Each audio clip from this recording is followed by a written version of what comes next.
गुरु की प्यारी साध संगत जी, प्रेम से कहना धन निरंकार जी। ऐसा संगत जी दास उम्मीद करता है सतगुरु माता जी की रहमतों से आप सभी संत बहुत ही अच्छे होंगे।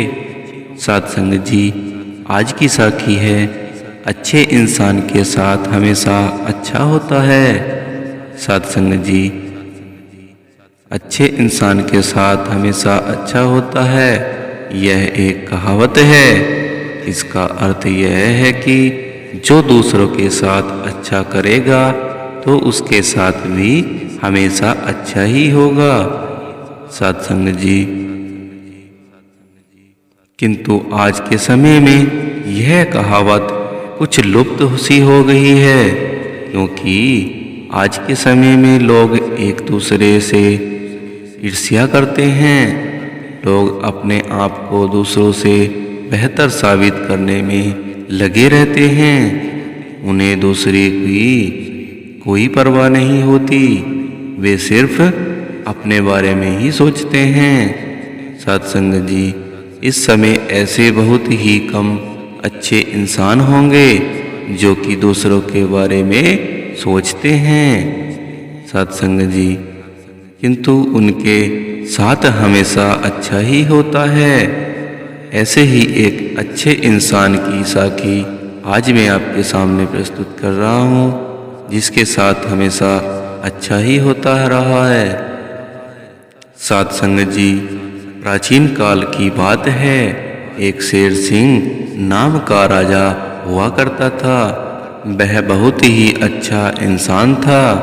वह हमेशा दूसरों की मदद किया करता था। उसे अपनी प्रजा से बहुत प्रेम था। वह सभी की सहायता किया करता था। सत्संग जी, उसके राज्य में कोई भी व्यक्ति असंतुष्ट नहीं था। किसी को भी किसी चीज की कमी नहीं थी। उसके राज्य में भरपूर पैसा था और साथ ही खेत खलियान भी भरे हुए थे। लोग बहुत ही अच्छे से जीवन व्यतीत कर रहे थे। सत्संग जी, उस राजा से जो भी व्यक्ति मदद की गुहार करता था या अपने निजी काम के लिए धन की मांग करता था, तो वह उसकी पूर्ति कर दिया करता था। सत्संग जी, इस बात से उनके ही दरबार के एक दरबारी, जिसका नाम करीम था, ने सोचा कि राजा बहुत ही दयालु है, क्यों ना इसका फायदा उठाया जाए। उसने उस राजा का बहुत ही खास और भरोसेमंद दरबारी बनने का सोचा, जिससे राजा उसे अपने खजाने की रखवाली के लिए तैनात कर दे। सत्संग जी, इसके लिए उसने एक योजना बनाई। वह राजा के पास ही रहा करता था। सत्संग जी, राजा शेर सिंह जो भी काम करने को बोलते वह झट से कर दिया करता था, और राजा के साथ वह हर जगह जाकर उनकी मदद भी किया करता था। राजा ने एक बार उससे किसी व्यापारी के यहाँ से आए धन को तैनात में रखने के लिए कहा, और करीम ने बड़ी ही ईमानदारी से सारा का सारा धन तहखाने में रख दिया। राजा ने यह सब देखकर सोचा कि करीम मेरी हर जगह मदद करता है और साथ ही जो भी काम में उसे करने देता हूँ वह बहुत ही ईमानदारी से करता है। सत्संग जी, लगने का लगा कि राजा उससे प्रभावित हो चुके हैं। यही उसकी योजना भी ऐसी करने से राजा उसे जल्द से ही अपने खजाने का रखवाला बना देंगे। सत्संग जी, राजा ने करीम को बुलाया। करीम ने मन ही मन बहुत ही खुश हो रहा था कि वह अब बस राजा उसे अपने खजाने का रखवाला बनाने की बोलने ही वाले हैं। यह सोचते सोचते वह राजा के पास पहुंचा। राजा ने उससे कहा, करीम, तुम अपने काम में बहुत ही ईमानदार हो। मैं तुमसे बहुत प्रेरित हूँ और मैं तुम्हें अपने खजाने की रखवाली करने के लिए तैनात करता हूँ। यह सुनकर करीम खुश से फूला नहीं समा रहा था। उसने यह स्वीकार कर लिया और वह खजाने का रखवाला बन गया।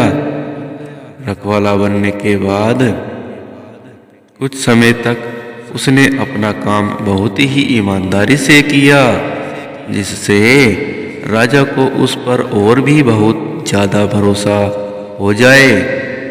फिर उसके बाद उसने खजाने में घोटाला करना शुरू कर दिया।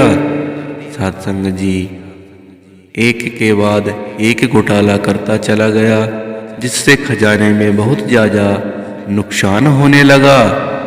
साध संगत जी, किंतु राजा को करीम पर पूरा भरोसा था। उसे लगा कि कोई और है जो उसके खजाने में घोटाला कर रहा है। साध संगत जी, उसने अपने सैनिकों को इस घोटाले के बारे में पता लगाने को कहा। सभी लोग उस घोटाले करने वाले आदमी को खोजने लगे। फिर खोजते ही खोजते कुछ दिनों के बाद यह पता चल चुका था कि सब घोटाला कोई और नहीं बल्कि करीम ही कर रहा था। राजा ने करीम को दरबार में बुलाया और उसे कहा, तुम बहुत ही ईमानदार निकले और तुमने मेरा भरोसा तोड़ा, तुम्हें दंड अवश्य दिया जाएगा। ऐसा कहकर राजा ने उसे महल से निकाल दिया। साध संगत जी,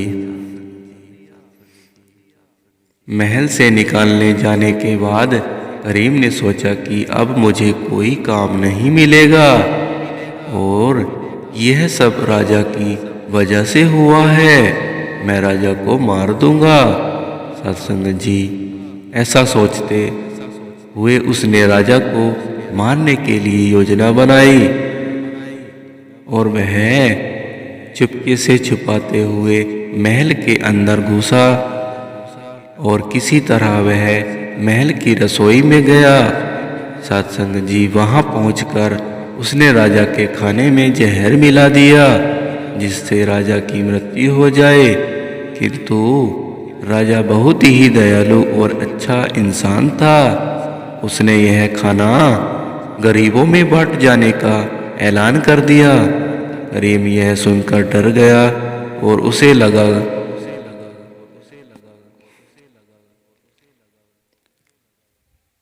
उसे लगने लगा कि मैं तो राजा को मारना चाहता हूँ, लेकिन ये खाना मासूम और गरीबों लोगों को खिलाया जाने वाला है, किंतु मैं उन सब की मृत्यु नहीं होने दे सकता हूँ।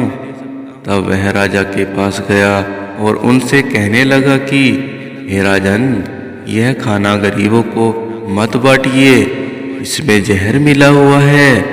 मुझे क्षमा कर दीजिए, मैं लालच में आने के कारण यह गलत कदम उठा बैठा हूँ। साध संगत जी, इस तरह राजा के अच्छे स्वभाव के कारण उनकी जान भी बच गई और करीम भी उनके इस आचरण से बहुत प्रभावित हुआ और उसने राजा के दिखाए गए रास्ते पर चलने का फैसला किया। साथ ही वह एक अच्छा इंसान बन गया। साध संगत जी, इस साखी से हमें यह शिक्षा मिलती है कि जिस तरह शेर सिंह दूसरों के साथ अच्छा व्यवहार करके एक अच्छा इंसान बन गया और उसकी जान भी बच गई, उसी तरह हमें भी दूसरों के साथ हमेशा अच्छा व्यवहार करना चाहिए ताकि हमारे साथ भी हमेशा अच्छा हो। आज के समय में लोगों को अपने आप से ही फुर्सत नहीं मिलती। वे दूसरों के बारे में क्या सोचते, वे दूसरों के बारे में क्या सोचेंगे।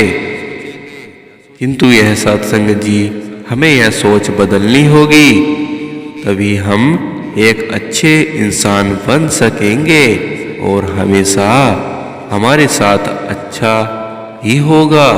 साध संगत जी, यह साखी आपको कैसी लगी कमेंट में ज़रूर बताना। और आप इस चैनल पर नए आए हों तो चैनल को सब्सक्राइबर करके प्यारा सा आशीर्वाद जरूर देना।